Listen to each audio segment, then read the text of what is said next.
deviant, but informational justice has significant direct effect.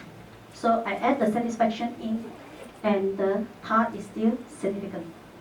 So just a quick wrap-up, interpretations of the finding. First one, actually, I will look at the interpersonal justice and informational justice. There's a significant effect, direct relationships of informational justice and on interpersonal deviant and organization deviant. Not communications, not honest treatment. Okay, mean that timely communication is far more important to the volunteers. Okay. Then the second one is actually to look at the mediating effect. So informational justice actually is a partial mediation. So, and it's a partial mediations actually where they have good communications with higher satisfaction leads to lower occurrence of deviant acts. So this is my implications of my study. Okay, this is the first study to study on justice in the volunteer organizations. There's no literature on the volunteer perspective, so my one is first contribution is on the volunteer organization. And second contribution is actually from an Asian country.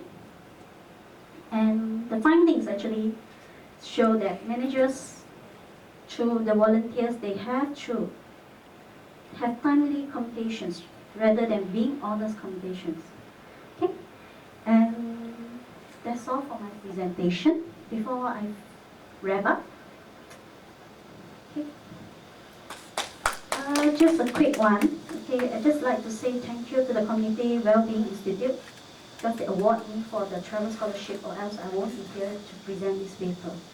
And thank you so much.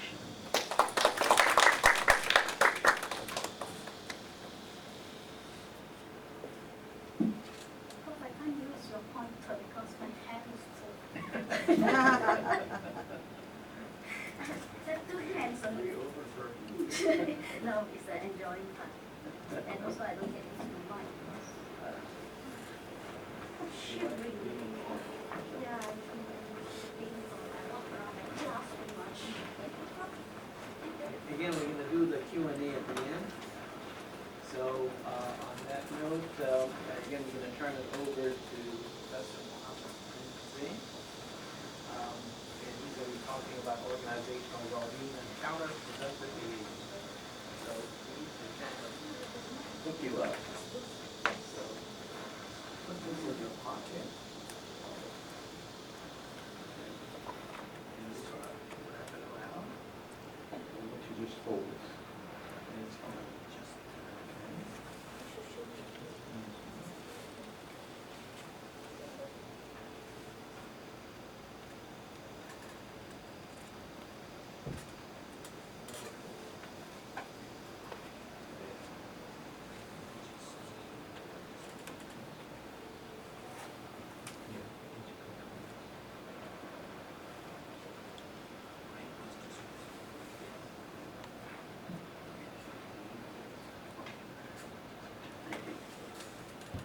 Hi.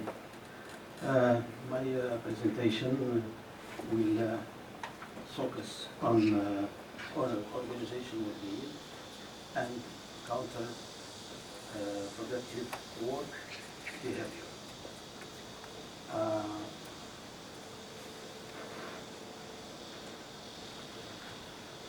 I will be interested in this study on personnel and teacher of two universities. So it's gonna focus on universities as organizations. Since we believe that universities are major player in boosting society's development, and it assured the dissemination and production of knowledge. So our plan for this presentation, we are going to start with introduction, wellbeing organization, counterproductive behavior, research problem, and application of research, and finally, results and conclusion. Okay. One idea is when we talk about organization well-being and personnel well-being, there is an interaction between well-being, personal well-being, and organization well-being. In the literature, we didn't find a lot of research on organization well-being. The focus is on personal well-being or individual well-being, and that's my intention to look for organization as organization, living organization.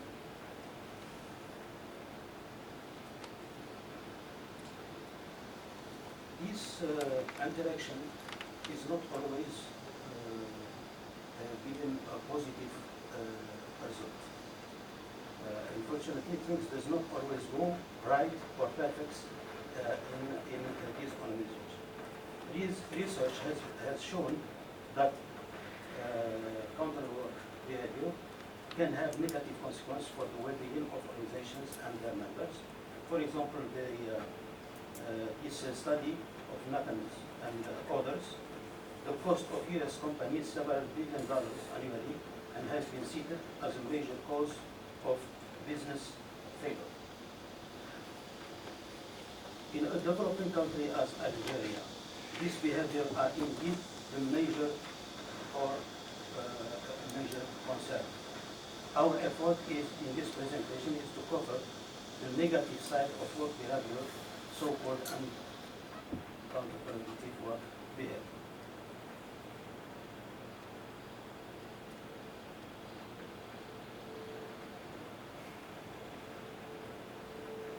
If we try to define counterproductive behavior,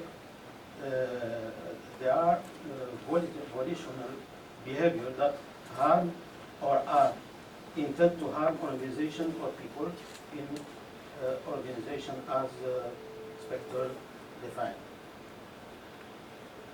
And we have some example here: volitional absenteeism, drug, alcohol abuse, violence, bullying.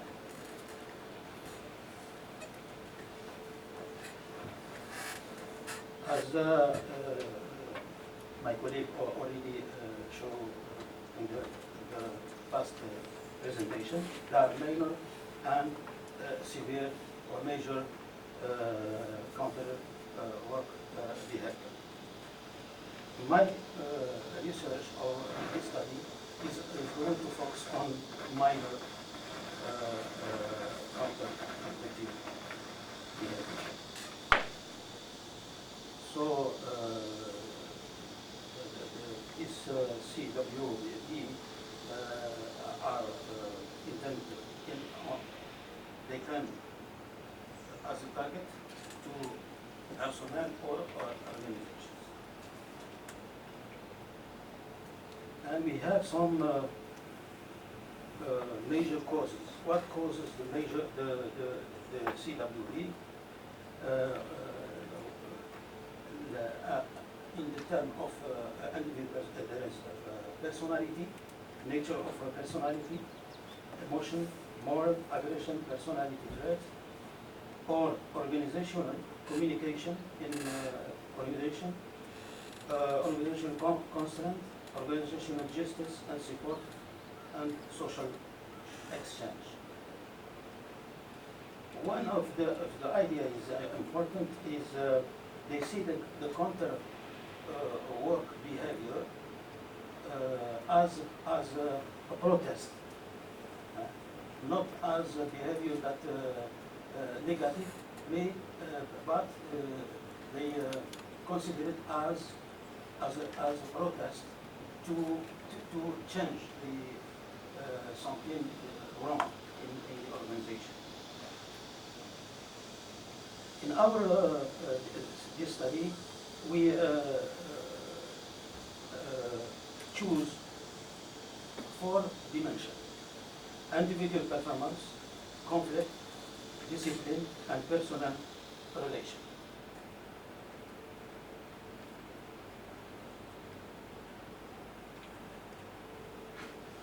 And what we are intend to is to try to find if the counter work behavior can predict organization well-being. This is the model. This is the four dimensions, and we add some mediation variables to study as effect for organization well-being.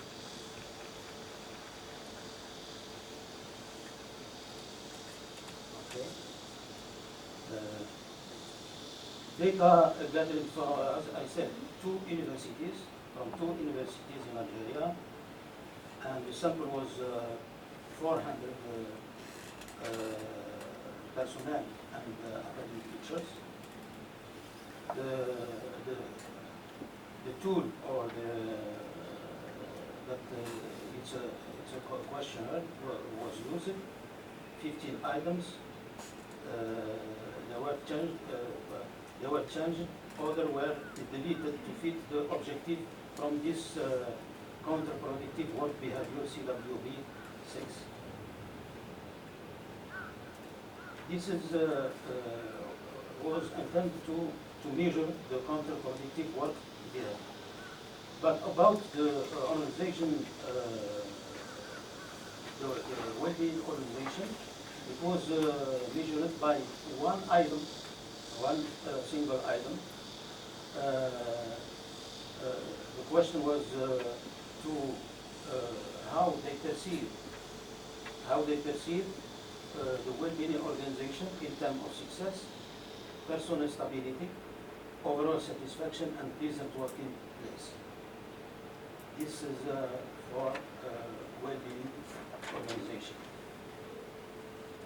This is some demographic data about male and female academic staff personnel, and we noticed that the male was 60%, female 39%, the academic staff almost with personnel 50-50.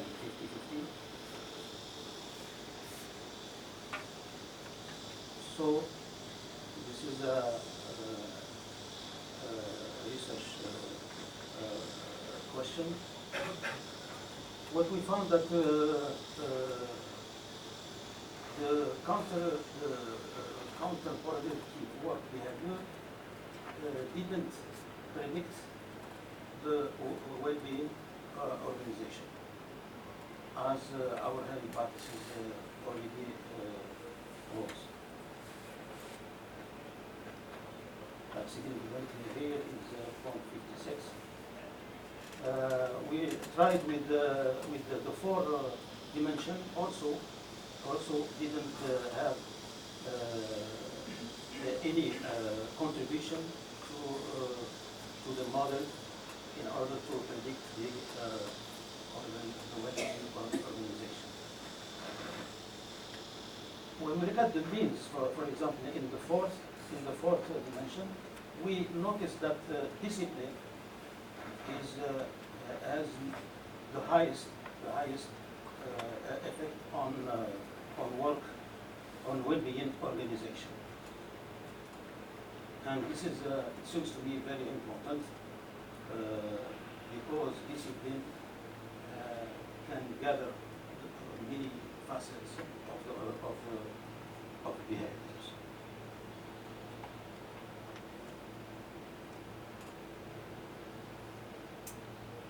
So the result showed no prediction of organizational well-being by CWB. Organization well-being may be seen as workplace that offer more tolerance and permissiveness. This is how they perceive the work in these universities.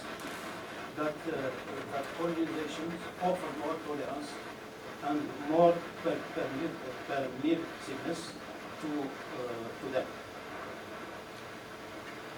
And the counter work behavior may seem by personnel, on the other hand, as logic of what the institution offered to them as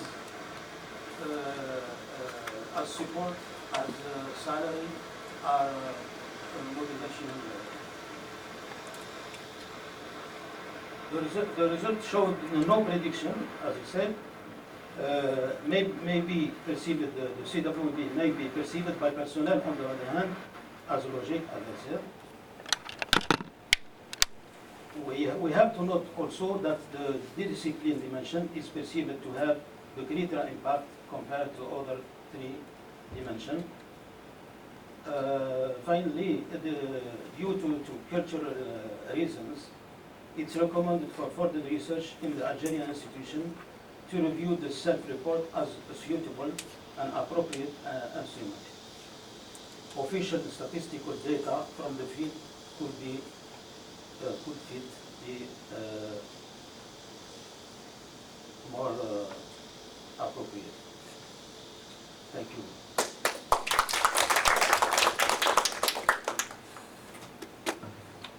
Okay, again, we're going to do the Q&A again. And Chamchan.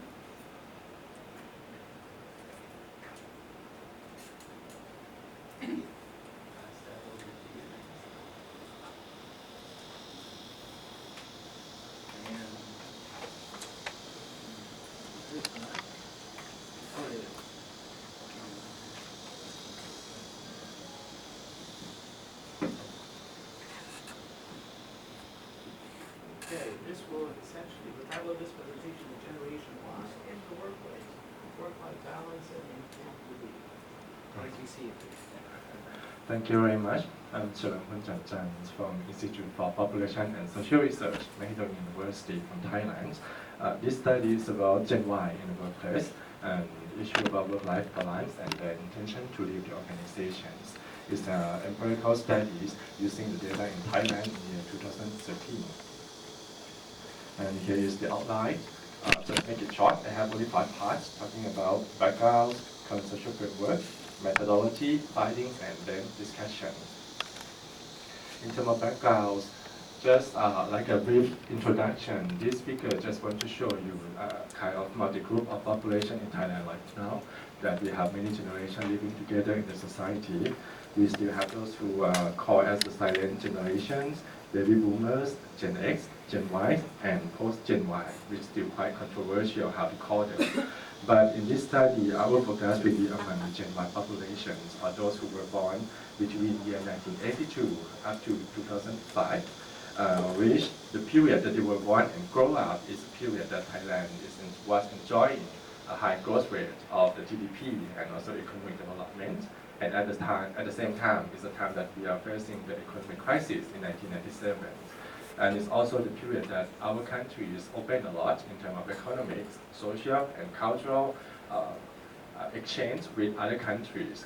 And also a period that there are big change of information technology and a kind of communication technologies that affect a lot in terms of the characteristics, perspective, the way that they look to the world, and attitude and values of these generations. This generation is quite important to Thailand because from now on and until the next 20 years, they're going to be the major group of the workforce in the country, counting more than 40%, about 40% to 45% in the next 20 years. So studying about their behavior, their characteristics, and other things about them in the workplace are quite interesting issue now in the countries. And based on the literature in Thailand and also in other countries, I think it's quite similar to other countries that now in the workplace, there are many generations of people are working together, mostly thinking about how other generations view Gen Y. When we ask them, especially for those who are in Gen X and baby boomers, the perspective more to be in the negative side. But compared to what Gen Y view themselves, is more, how to say, different. I mean, for example, other generations maybe Gen Y as they have bad manners, they are job hoppers, they don't seek for steady employment, which on this point Generation Y also accept that they are job hoppers, but they have their own reasons. The hopping of job is for getting advancement in their career paths, And other factor, the difference from the values and the views of point of preceding generations. So the issue about turnover and how to retain talent people, talent workers in the organization has been one of the emerging challenges in the country. According to a national survey in 2014 and also in 2015, turnover and retention has become the first important challenges reported by Thai organizations and employers. So employee engagement has been discussed a lot in our country and is seen as a key solution in order to retain talented people in the workplace. So it brings us to the question, the central question in this study is about how to retain talented Y in the workplace. For the objectives, quite simple. This study wants to examine factors related to intent to leave and also intent to stay with the organizations among Generation Y workers. In fact, we would like to investigate the factors that affect engagement, but according to the limitation about our data, we can explore only one dimension of the engagement, which is about whether they will stay or to leave the organization. Somehow based on the literature, this can be one of the good indicators of the engagement to the organization of the workers. And one of the factors investigated is the work-life balance factors. And we have listened to the professor lecture about work-life balance. I guess how to say clearly about the concept of this term, but the time that I started doing these studies, from the literatures, the definitions of work-life balance is quite, how to say, there is no standard or universal definition of that. So in this study, we just simplify the definition and refer it to as the situation that people can optimize the time and effort spent working in relation to time spent away from work, for example, for leisure and other personal activities. And compared to other generations, Generation Y appears more likely to design a balance that maintain a high level of productivity in the workplace and at the same time providing flexibility to pursue their life interests outside of work hours. Here is the conceptual framework used in these studies. It's quite simple. Our dependent variables, we have two variables. One is intent to stay, the other one is intent to leave. And for independent variables, we group it into 5 groups, starting from socio-demographic factors, including gender, education level, marital status, employment factors, including type of job, which include manufacturing job, service, and administrative job. Tenures, sector of employment. We have factors about perceived job satisfaction, which classify into 4 dimensions, including personal growth in the current workplace, involvement in job, compensation and promotion and security. The other one is perceived organization satisfaction, which classified into 3 dimensions, including support from the organization, culture, and ownership or feeling of ownership of the current organization.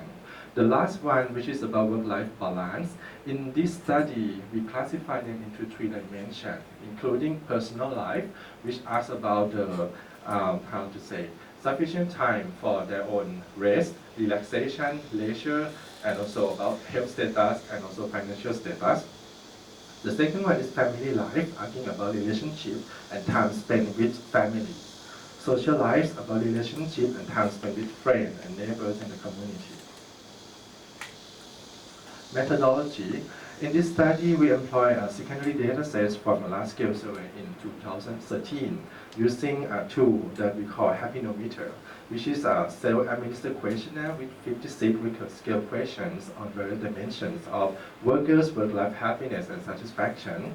For more information, if you're interested, you can visit our website at happinometer.com. Target population of the survey is cover employed worker, but exclude the self-employed business owner and non-contractual employed worker, for example, agricultural sector workers.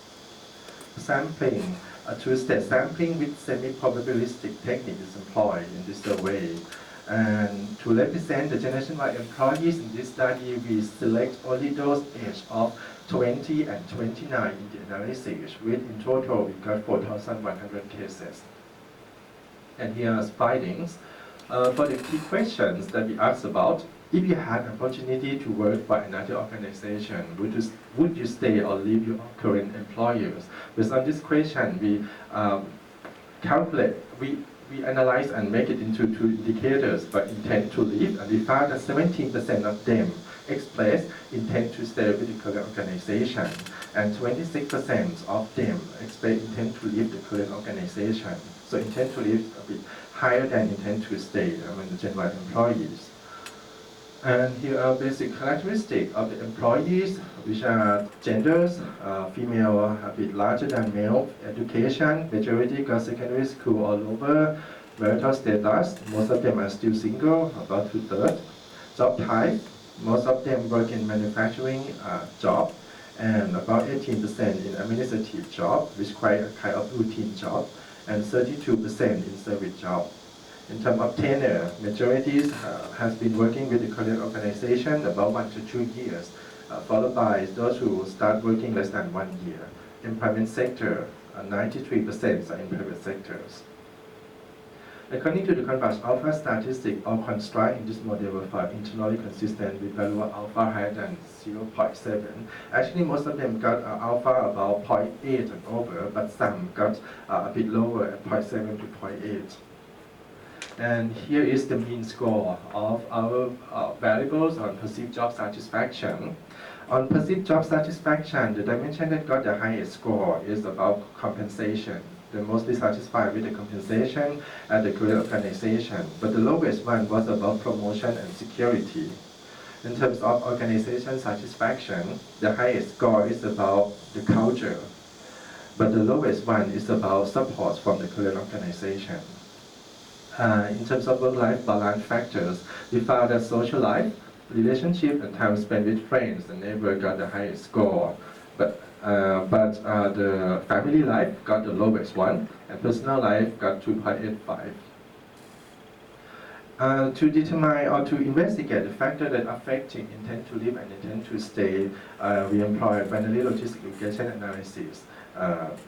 In order to do that, but this is a bit small, so I simplify it as a chart like this. So in this chart, there will be two sides, to stay and to leave, and the red arrow represents negative impact. The green one represents positive impact. The first variable is genders. We found that being female have more tentative to leave the current organization and less tendency to stay with the current organization compared to male. And for education level, the higher level of education